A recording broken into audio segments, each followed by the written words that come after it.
주님과 이 제자들의 아쉬운 작별 순간이 담긴 사도행전 1장 전반부의 내용들을 좀 함께 살펴보고자 합니다. 이 과정 통해서 주님께서 우리에게 무엇을 말씀하고자 하시는지에 대해서 충분히 우리가 헤아리길 바라고요. 그리고 마음에 새길 수 있었으면 좋겠습니다. 사도행전 1장 한번 보실까요? 사도행전 1장 오늘 처음 살펴볼 본문 말씀은 4절부터 5절 그리고 띄어서 8절부터 11절까지의 말씀인데요. 한번 읽어보도록 하겠습니다. 사도와 같이 모이사 저에게 분부하여 가라사대 예루살렘을 떠나지 말고 내게 들은 바 아버지의 약속하신 것을 기다리라. 요한은 물로 침례를 베풀었으나 너희는 몇 날 못되어 성령으로 침례를 받으리라. 8절입니다.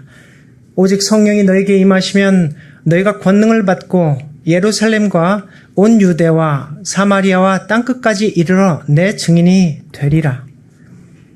이 말씀을 마치시고 저희 보는 데서 올리어 가시니 구름이 저희를 가리워 보이지 않게 하더라.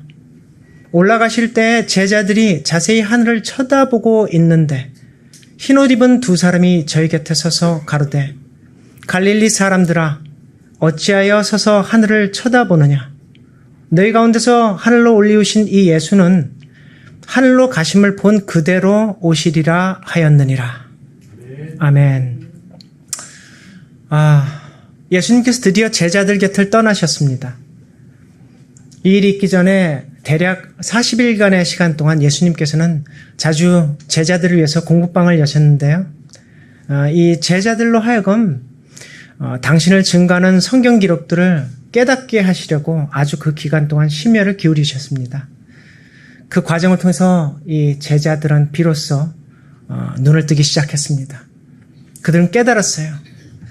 예수님께서 그분께 이른 그 수욕 그리고 고난과 죽음과 부활이 이미 예고되어 왔던 것이고 또 대속을 위해서는 반드시 거칠 수밖에 없는 그런 필연적인 과정이었다는 사실을 그들은 깨닫게 되었습니다. 그 결정적인 사건들로 말미암아서 마귀에게 빼앗겼던 이 땅의 권리를 인간을 위해서 다시 되찾으시고 그리고 인류의 죄와 구원 심판 문제를 이제 전적으로 담당하게 되셨다는 사실을 또한 그들은 깨닫게 되었습니다. 보태어서 그런 사실을 믿고 그분을 진실로 영접하는 이들을 그분이 구원에 이르게 하실 수 있다는 사실을 깨달았을 뿐만 아니라 산자와 죽은 자를 막론하고 재림의 날에 천국에 이르게 하실 것과 또 장차는 당신이 다스릴 그 새하늘과 새 땅을 누리게 하실 거란 사실을 그들은 깨닫게 되었습니다. 거기에 보태어서 그 중태자한 소식을 인류에게 전파해야 된다는 사실을 깨닫게 되었습니다. 또 그 일을 위해서 차출된 증인이 바로 자신들이라는 사실을 그들은 깨닫게 되었습니다. 전에도 이런 이야기를 제자들이 듣지 못했던 것은 아니었습니다. 종종 주님께서는 이런 이야기들을 언급해 오셨죠. 근데 그 날들에 비로소 이 제자들은 눈과 귀가 열리게 되었습니다. 마음속에서 퍼즐이 하나하나 꿰맞춰지기 시작한 것이죠. 함께한 3년 반 동안 엉뚱한 망상과 기대에 사로잡혀 지냈었고 또 돌아가셨을 때는 감당할 수 없었던 절망과 슬픔에 삼켜져서 보내었기 때문에 겨를도 없고 관심도 없고 또 헤아릴 수 없었던 것들을 주님께서 부활하신 후에 비로소 그들은 깨닫게 되었습니다. 그 과정을 통해서 그들은 자기들 어깨에 놓인 그 무거운 짐, 중차대한 사명을 온전히 이해하게 되면서 무게를 느끼기 시작했어요. 현실을 받아들입니다. 그 끝에 오늘 사도행전 1장의 그 아쉬운 작별이 시간이 찾아왔습니다. 여느 때처럼 이 제자들이 다락방을 벗어나서 예루살렘 거리를 지나쳐 버릴 때, 이 베다니 근교에 이를 때만 해도 그분이 떠나가실 거라고는 제자들은 생각을 하지 못했던 것 같아요. 근데 그분이 이 서글서글한 눈빛으로 둘러선 제자들을 되돌아보시면서 재차 마지막 당부를 하시고서 그들을 축복하신 후에 떠나가신 것 아니겠습니까?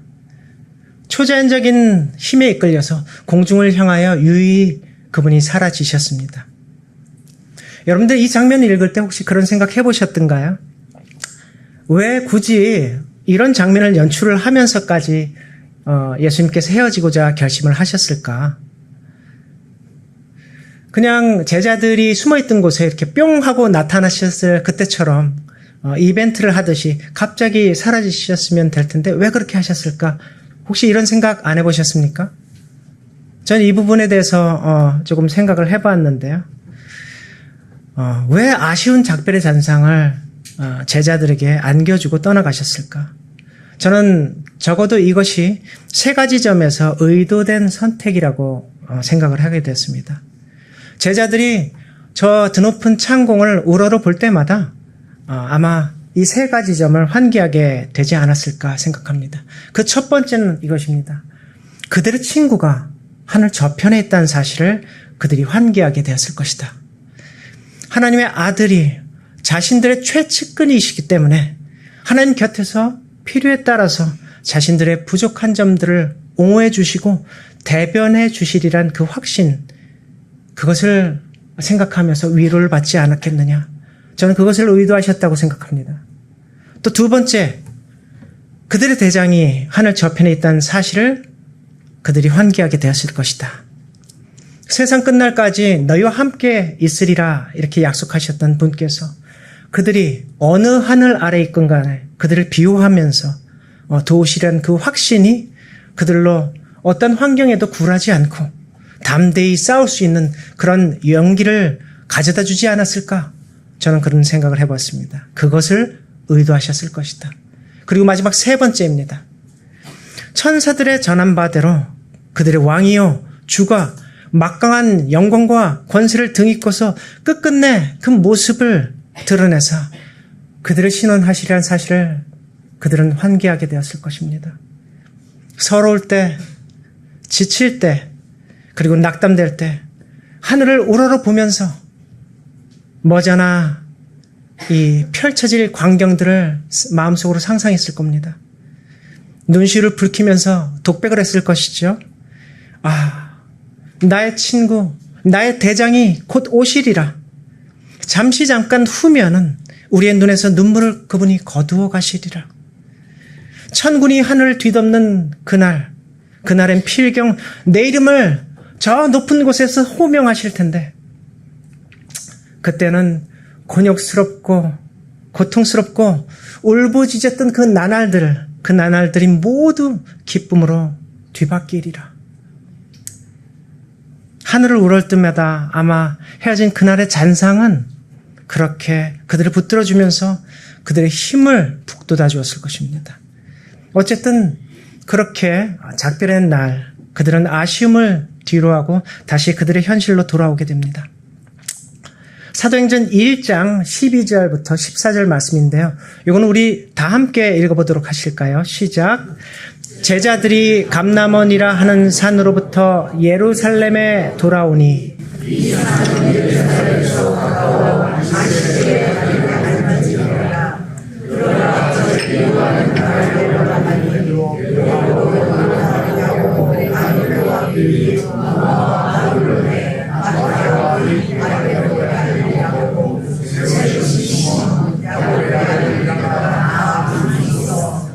여자들과 예수의 모친 마리아와 예수의 아우들로 더불어 마음을 같이하여 전혀 기도에 힘쓰니라.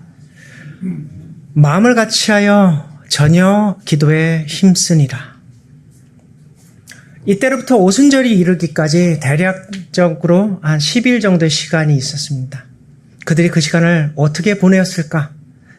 이 본문에는 전혀의 기도에 힘썼다 이렇게 기록되어 있는데요. 누가복음서의 여러분 끝자락을 보시면 거기서는 그들이 항상 주의전에 있어서 하나님을 찬송하였다 그렇게 기록되어 있습니다. 위로부터 능력이 입히울 때까지 이성에 유의하라고 그렇게 당부하셨던 그 주님의 명을 받들고자 그들은 그곳에 머물면서 예배하고 기도하고 사경회를 열어서 주님께서 해주신 말씀, 그 진실한 말씀들을 바르게 이해하고 숙지하기 위해서 힘을 썼을 것입니다. 근데 그들이 그것만 했을까요? 그러지 않았습니다. 보태어 그들은 그곳에서 자기들 마음을 살피는 시간을 갖게 되었습니다. 덩그렇게 남아버린 주님의 빈자리, 그분이 함께 나눠 쓰시던 물건들, 혹은 그분 개인의 소지품들, 쓰시던 잔, 수건, 혹은 그릇들, 이런 것들을 바라보면서 그네들이 무슨 생각을 품게 되었겠습니까? 함께 했던 날들 떠올리면서 아마도 자기 주님께 외람되었던 그 시간들, 배은망덕했던 자신들의 생애를 되돌아보았을 것입니다.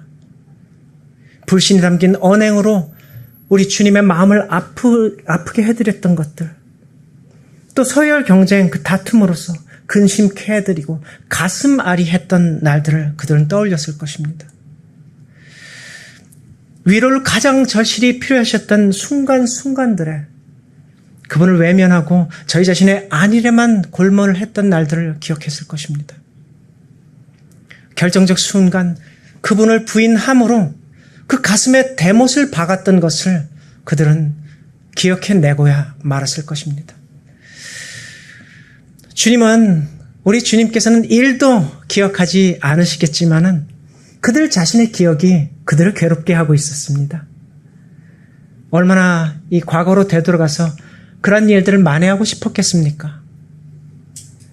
하지만 버스는 이미 어떻게 됐다? 떠났습니다. 그들이 할 수 있는 유일한 것은 우리 주님의 유언대로 서로 우애를 다지면서 연합하고 똘똘 뭉쳐서 주님께서 부탁하셨던 그 복음 사업을 이끌어가는 것, 그것 하나뿐이었습니다. 그래서 세상 앞에 담대히 주님을 시인해서라도 그들이 과오를 씻을 수만 있다면은 그보다 더한 일도 다 하리라 다짐하고 또 다짐을 했습니다. 바로 그런 괴로운 시간들로 말미암아서 그들의 마음은 어느덧 준비가 되고 있었습니다. 서열 우위를 다투던 그 야망의 누룩이 서로의 마음에서 제거되었어요. 남보다 자신을 더 낮게 여기던 교만의 누룩이 또 자존심과 자기 연민과 의심과 불신의 그 모든 누룩들이 제거되기 시작했습니다. 대신해서 겸비한 마음이 그들 마음 중심에 자리하게 되었어요. 그러한 결과는 그들 모습 속에서 즉각적으로 나타나기 시작했죠. 상황을 탓하고 볼멘 소리를 하고 누군가를 비난하던 그 입술로서 자기의 죄와 허물을 고백했습니다. 주와 형제들에게 용서를 구하기 시작했습니다. 바로 이것으로써 서로 간의 벽이 허물어지기 시작했죠. 살아온 배경과 기질과 성격과 또 수준과 이런 모든 면에서 그들이 다 달랐지만은 끈끈한 우애로서 서로 연합할 수가 있었습니다. 그렇게 진정 하나가 되었기 때문에 그들은 이제 사심 없이 주님께 보답하고자 하는 그 한 목적을 주력할 수 있게 되었습니다. 마음을 같이하여 전혀 기도에 힘쓰니라 하는 표현은 바로 그런 내용들을 포함하고 있는 것이죠. 남은 기간 그들은 한마음 한뜻이 되어서 기도했습니다. 부족과 결핍을 상쇄하고도 남을 이 거룩한 정신을 공급해 달라고, 자신들 같은 성정을 가진 이들 위해서 일할 수 있게 해달라고, 그런 거룩한 열정을 달라고, 그리고 초월적인 끈기를 달라고 열렬히 간구했어요. 능히 악한 영이 장악한 이 세상과 대립해서 인간적으로 이길 수 있는 그런 방도는 없지만은 약속하신 그 성령의 능력에 힘입어서 그것을 속히 입히어 주심으로써 악을 파쇄하고 전진해 나가면서 성공적으로 복음의 깃발을 꽂아 나갈 수 있도록 해달라고 그들은 간절히 기도했습니다. 그 간절함의 끝에 이르렀을 때 비로소 주님께서는 그들의 그 준비됨을 보시고서 흡족한 마음으로 선물을 나눠주셨습니다. 사도행전 2장 말씀입니다.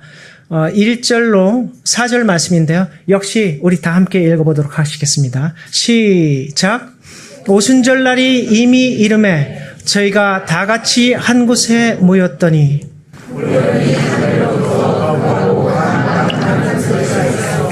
저희가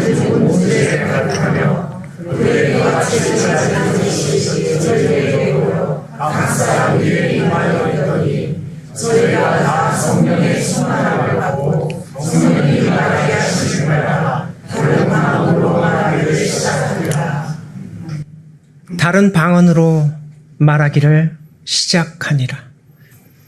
이 뒤따른 흐름으로 볼 때 이 방언은 여러분들 잘 아시다시피 이 외국어 은사가 분명하죠. 그런데 우리가 영적으로 이 내용들을 살펴보면은요, 이 방언은 우리 사람들의 재간을 넘어서는, 영혼을 압도하는 그런 권능에 힘입은 그런 호소력 짙은 말로도 볼 수 있겠습니다. 외국어를 구사하는 능력과 더불어서 이날 활동했던 이네들의 그 웅변에는 폭발적인 가마력과 호소력이 깃들어 있었습니다. 폐부를 찔러 쪼개고 파고 들어가서 양심을 격동했어요. 그들의 웅변은 그 전에 청중들이 한 번도 들어볼 수 없는 그런 류의 것이었어요. 듣도 보도 못한 류의 웅변, 곧 방언이죠. 그것으로서 그들은 많은 청중들의 마음을 뒤흔들어 놓았습니다. 이 초자연적인 역사는 선지자들이 예로부터 선포한 것으로서 그들이 목도하기를 고대해온 그 예언의 성취였죠. 선지자 이사야는 이렇게 예언을 했었습니다. 이사야서 32장 15절 말씀입니다.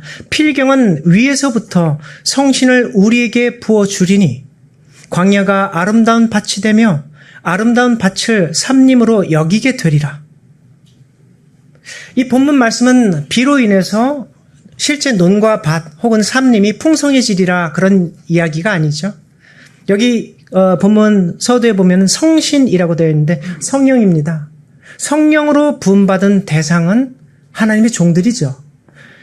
비가 더해져서 수풀이 우거지고 결실이 연그는 것 같이 하나님의 종들에게 부어질 이 성령의 권능으로 말미암아서 척박한 광야 같은 인생들이 해갈함을 얻고 또 깨어져 구원을 얻고 풍성한 결실을 맺게 되리라는 그런 비유적 예언입니다. 요엘서에도 이와 같은 유사한 기록이 남아 있습니다. 요엘서 2장 28절로 29절 말씀인데요. 읽어보겠습니다. 그 후에 내가 내 신을 만민에게 부어주리니 너희 자녀들이 장래일을 말할 것이며 너희 늙은이는 꿈을 꾸며 너희 젊은이는 이성을 볼 것이며 그때 내가 또 내 신으로 남종과 여종에게 부어줄 것이며. 이 베드로가 오순절에 가졌던 그 첫 번 설교에서 바로 이런 예언을 자기 시대의 성취인 것처럼 인용을 했던 사실 여러분들 아마 기억하실 겁니다. 하지만 이 예언은 그 날들에 완연하게 다 성취가 되지 않았어요. 베드로가 인용한 이 요엘서의 본문을 후반 내용을 포함해서 우리 다시 한번 살펴보도록 하겠습니다. 요엘서 2장 28절로 32절인데요. 이번에는 여러분들과 함께 읽어보도록 하겠습니다. 시작. 그 후에 내가 내 신을 만민에게 부어주리니 너희 자녀들이 장래일을 말할 것이며 너희 늙은이는 꿈을 꾸며 너희 젊은이는 이상을 볼 것이며 그때 나도 내 신으로 남종과 여종에게 부어줄 것이며 내가 인생을 한가하게 부르리니 오 비와 불과 연기 불러라 여호와의 그곳으로 날이 이르기 전에 해가 어두워지고 하나님께서 말씀하려고 누구든지 여호와의 이름을 부르는 자들이 이는 나에서 하나님께서 시온사와 예루살렘에서 결대하여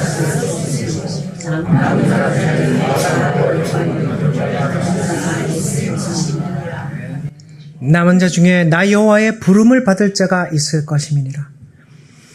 본문 서두에 28절입니다. 만민이란 표현이 있는데 여기 만민으로 번역된 그 히브리어 원어는 칼바사르라는 것입니다.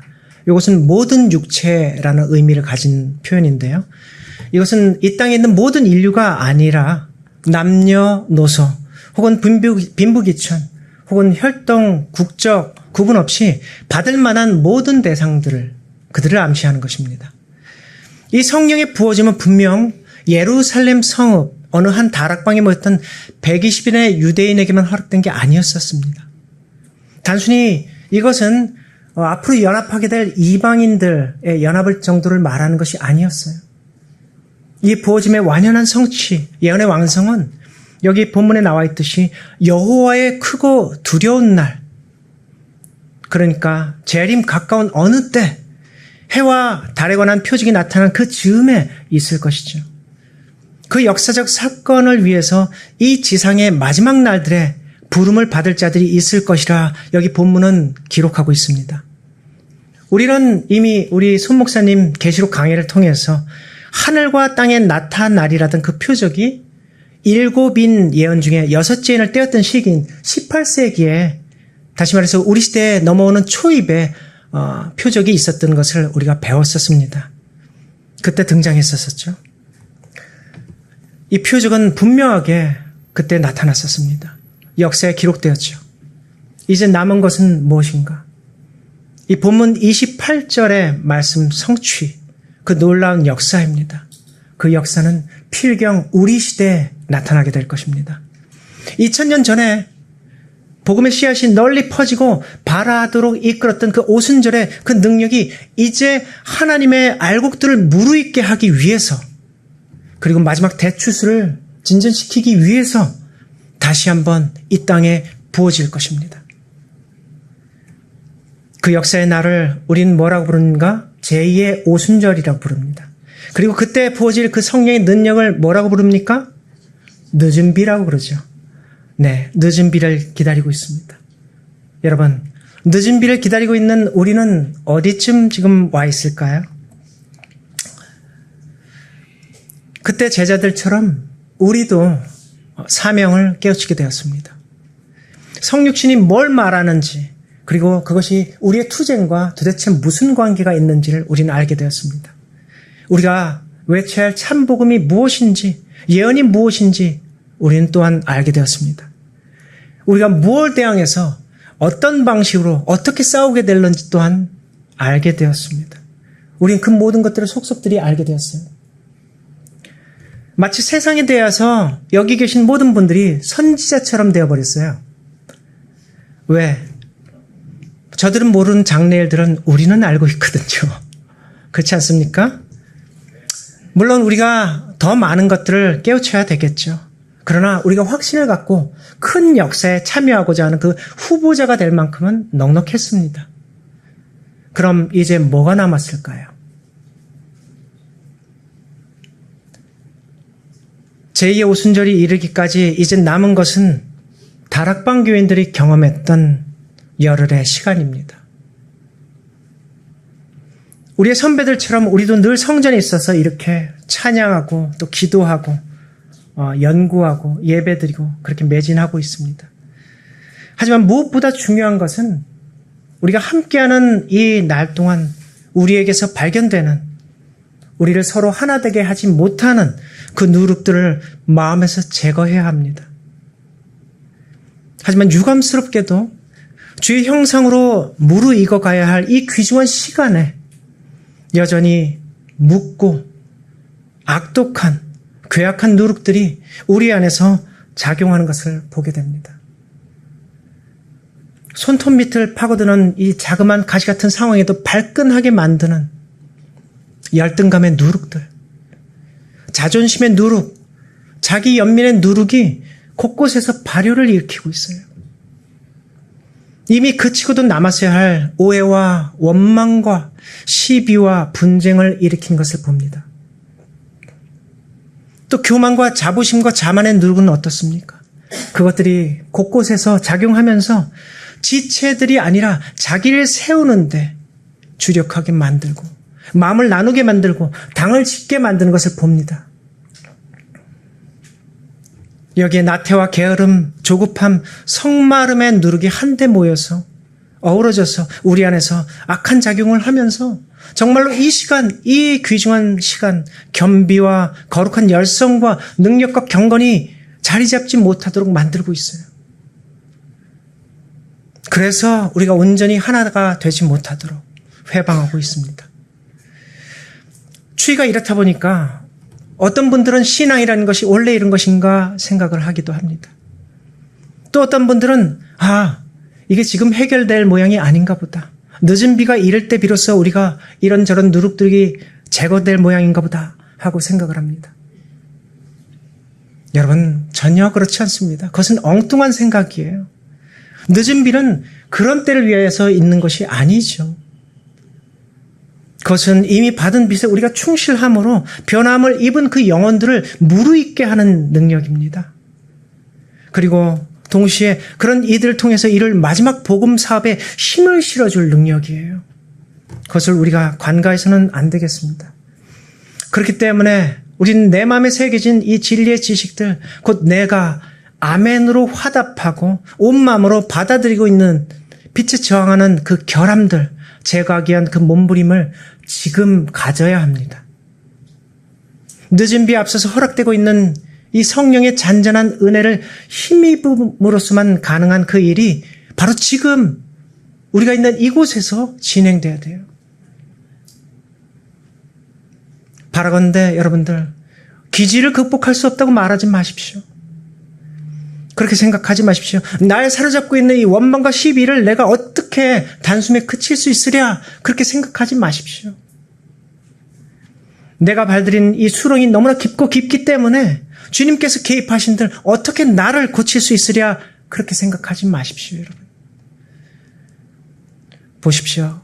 우리에게 보란듯이 새하늘과 새 땅을 창조하여 안겨주실 그 분이 우리의 그런 본성적인 연약함 하나도 해결하지 못하겠습니까? 그렇지 않습니다. 그것들이 완연하게 해결되지 못한 이유는 단 하나죠. 우리가 보류하고 있기 때문입니다. 우리가 불신하고 있기 때문입니다. 우리가 거절하고 있기 때문이에요. 다른 이유가 없습니다. 여러분들, 영적인 눈을 들어서 지금 하늘을 한번 올려다 보십시오. 변화시키는 그 능력과 갱생시키는 그 변화의 능력이 허다하게 지금 대기 중인데, 이 지상에 있는 그릇들이 받을 준비가 안 되어서 발말 동동 구르고 있어요. 우리 마음 가운데 수북히 담긴 그 누룩들이 반드시 제거되어야 됩니다. 그렇지 않다면 우리는 그 옛날 제자들의 그 연합에 이를 수가 없습니다. 우리 보이지 않는 마음의 빗장을 걷어내도록 하시자고요. 빗장을 걷어서 굳게 잠긴 그 마음문을 활짝 열고 거룩해 하는 그 능력의 물결들이 우리를 씻어내고 우리를 완전히 잠식하도록 우리가 만들도록 하자고요. 그 결과로서 제자들은 원망과 의심의 눈으로 남들 바라보기를 그쳤습니다. 시시비비하게 하는 모든 열망들을 다 내려놓을 수가 있었어요. 그들은 넷으로도 셋으로도 둘로도 나뉘지 않고 오직 하나가 되어 있었습니다. 주의 교훈에 집중하면서 오직 자기를 살피고 합당하지 못한 것들을 삼가고 서로 간의 사랑과 우애를 공급하는 데만 주력할 수가 있었어요. 그렇게 더 큰 능력을 받을 수 있는 준비가 갖춰졌습니다. 우리가 여러분 그들보다 못합니까? 여러분 우리가 그들보다 못합니까? 네, 그렇지 않습니다. 그들도 우리와 같은 성정을 가진 사람들입니다. 여러분, 우리라고 해서 그들의 그 연합에 이르지 못하리라는 법은 없습니다. 네, 이제 여러분들 우리에게 남은 시간은 꼬박 열흘 뿐입니다. 그 기간 우리도 주의 제자들처럼 보내도록 하시자고요. 상황 탓, 사정 탓, 사람 탓하는 것 이제는 그치는 데 이르도록 하자고요. 누군가를 원망하고 마음으로 남의 멱살을 쥐락펴락할 그 시간에 교우들 이리저리 편견의 줄로 재고 기대에 미치지 못한 교회 분위기에 불평할 그 시간에 부족한 자기 자신을 오히려 되돌아보고 주께 간구하도록 하시자고요. 가난한 심령을 주십시오. 그리고 영안을 열어주십시오. 주님 아프시게 한 나의 죄, 그 나의 죄의 참상을 주님 보게 하여 주시옵소서 라고 기도하십시오. 비통한 슬픔을 느끼게 해주시옵소서, 뉘우쳐서 겸비에 이르게 해주시옵소서 라고 기도하게 해달라고 부탁드리고 그렇게 합시다. 그 겸비의 능력 위에 또 능력을 더하사 지금까지의 과거를 씻고 지난 날들을 만회하게 해달라 우리 부탁해야 될 것입니다. 우리 그렇게 함으로 온전케 되고 견고하게 되어서 정말로 장래에 이르러 올 더 큰 능력을 받을 준비를 마치도록 했으면 합니다. 사도 바울이 우리에게 권합니다. 고린도전서 5장 7절로 8절 말씀입니다. 우리 다 함께 읽어보도록 하겠습니다. 너희는 누룩 없는 자인데 새 덩어리가 되기 위하여 묵은 누룩을 내어버리라. 우리의 힘을 자랑하고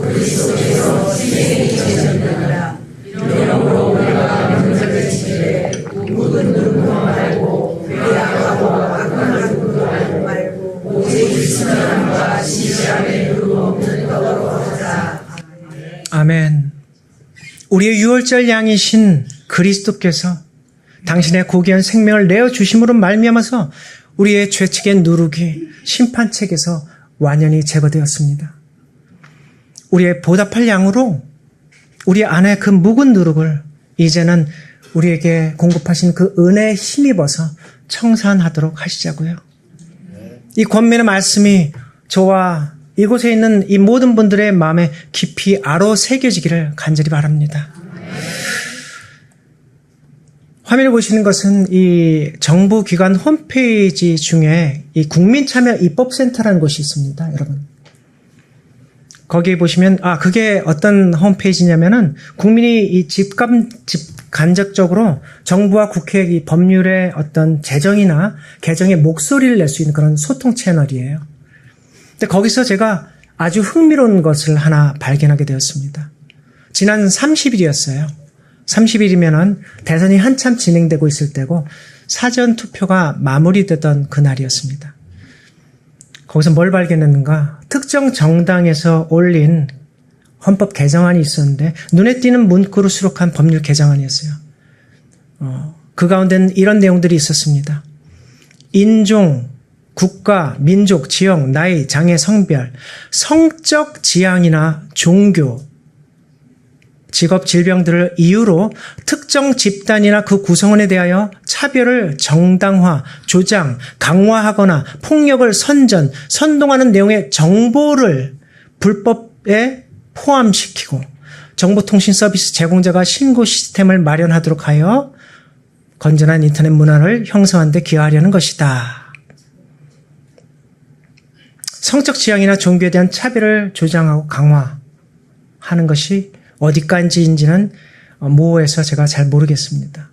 근데 어쨌든 대상들에게 혐오감을 주고 그럴 여지가 조금이라도 있다면 불법으로 단죄될 수 있는 그런 다소 포괄적인 개정안이었습니다. 다행히 이 본안은 6월 초에 소관위 심사, 본회의 심의 과정에서 모두 철회가 되었습니다. 이게 통과됐다면 머지않아 우리 유튜브 채널도 제재 대상이 되었겠죠. 동성애, 로마 카톨릭, 신천지, 여호와의 증인 모든 자료들을 다 내려야만 했을 것입니다. 사회적 차별을 철폐하자는 그 명목으로 행해지는 이러한 법적인 역차별이 본격적으로 가해지는 시대가 도래하고 있어요, 여러분들. 그 너머에 뭐가 기다리고 있는가? 통제사회가 기다리고 있죠. 언제까지 우리가 함께 예배드릴 수 있는 시간이 있는지 모르겠어요. 여러분 곁에 있는 그 소중한 얼굴들 다시 못할 시간이 이르러 오고 있습니다. 벌써 한 주 앞으로 성큼 다가왔네요. 그죠? 사랑할 수 있는, 용서를 구하고 혹은 용서할 수 있는, 앙금이나 오해를 풀고 또 우애를 나눌 수 있는, 그리고 섬길 수 있는, 그래서 성장을 도모할 수 있는 그 시간이 우리에게 그리 많지 않습니다, 여러분들. 무언가를 만회할 기회도 또 바로잡을 수 있는 기회도 그래서 나와 우리를 향한 우리 주님의 근심을 덜어드릴 수 있는 기회도 열흘 뿐입니다. 늦은 비가 더해지기 전에 환난의 때가 이르기 전에 우리에게 얼마만큼의 시간이 남아있을까? 얼마만큼의 시간이 이를지 모르나 지체들 간의 장벽을 허물고 매 안식일 누룩 없는 시간을 갖도록 했으면 좋겠습니다. 나아가서 가정과 직장으로 그 분위기가 확대되었으면 좋겠어요. 그렇게 함으로 이곳에 있는 모두가 준비되기를 마칠 수 있다면 제가 더 바랄 것이 없겠습니다. 우리 그렇게 해서 다가올 제2의 오순절엔 저와 여러분들 계신 그 삶의 현장이 그곳이 산업의 현장이 되었던 가정이 되었던 그곳이 바로 거센 불길처럼 휘몰아치는 거룩한 성령의 충만한 임재의 장이 되기를 간절한 마음으로 기원합니다. 기도하고 마치겠습니다. 하나님 아버지, 오늘 우리는 함께 사도행전 1장과 2장 초반부에 기록된 역사적 사실들을 통해서 우리가 장차 맞이하게 될 미래를 잠시 잠깐 내다보았습니다. 예수님의 제자들이 하나가 되었던 것은, 그들이 항선전으로 지어져 갈 수 있게끔 만들어준 것은 그들 마음에 누룩이 제어되었기 때문이 아니겠습니까? 아버지 하나님, 이제 바라건대 우리 간의 간극을 버리고 있는 우리의 틈을 정말로 하나라고 볼 수 있도록 메꿀 수 없게 만들고 있는 누룩들을 우리 가운데서 제거하여 주시옵소서. 우리가 사랑으로 연합해도 모자를 파내 서로를 미워하거나 시기하거나 또 분열과 아픔과 다툼이 우리 가운데서 여전히 득세하고 있다는 것이 웬 말입니까?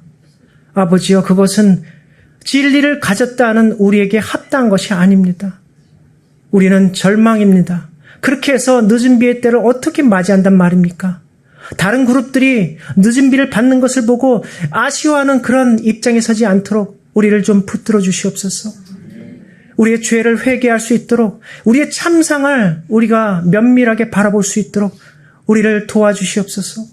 성령께서 늦은 비가 임하기 전인 이 시간이라 할지라도 임하셔서 그 역사를 진행하여 주시길 원합니다.